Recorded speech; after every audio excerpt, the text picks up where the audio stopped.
If somebody's coming at me to harm me when I'm sitting down, it's harder for me to fight back. When I'm standing up, I have a better opportunity to do that. Let's say they're coming at me and choking me, I can go like this. It's a Tai Chi movement. Break their grasp, come down, grab their arms, pull them down, throw them off their momentum, and then take the initiative. In a sense, that's what we're trying to do with a market strategy. There's a bunch of people out there in the marketplace, and when I go to enter it, I'm a threat to them. So they're going to try and neutralize me as a threat, and I'm going to try and come back in a way that throws them off their balance, takes their energy, uses their energy to push them aside and make an opening through which I can drill into the marketplace. You can use whatever metaphors you want, whether it's Tai Chi, football, war, I don't care what it is. You know, you can use any kind of metaphor. But the trick is to become a threat to the incumbents. How do you do that?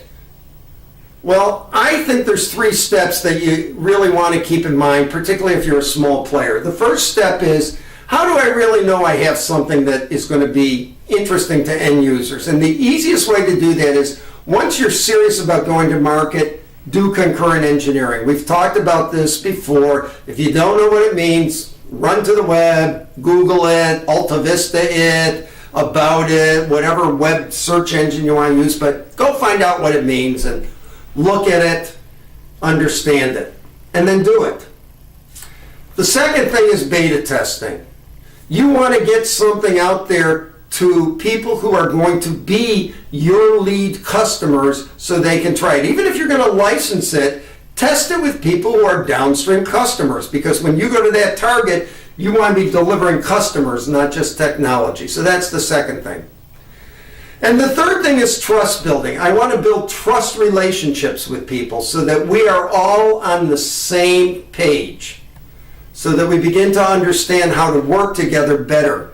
And the only way I can do this is to spend time with people, to pick up the phone, talk to them, to be there over and over again with them, either physically or virtually through the web or email and phone and that, so that I know what's going on. So I am going to talk to experts. I'm going to talk to people in associations. I'm going to join the relevant trade societies and volunteer to sit on a committee and get to know people so that they say, oh yeah, Charlie or Sue or Mary or whoever you are, they're a player. They understand our needs. We trust them. Ultimately, becoming a threat is about building trust with the downstream customers and the people who will influence those downstream customers, so you can leverage that to help push the people off balance who are your competition and who don't want you in there. That's the trick to becoming a threat. Understand the people you need to work with, and then figure out how to work with them. I know it sounds really rudimentary, but too often in market research we forget these rudimentary common sense things. If you have any questions about it all, think about back to when you were in high school or elementary school and how you became friends with people. That's basically what you're doing. You're going to the right activities where you can meet people.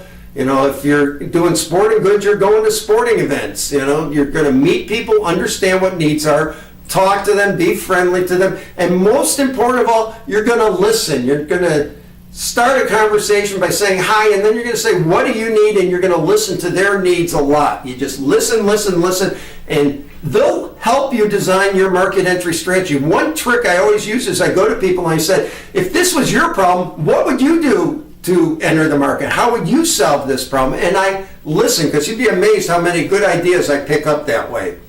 Okay, so if there's a moral to this little discussion we're having, it's listen.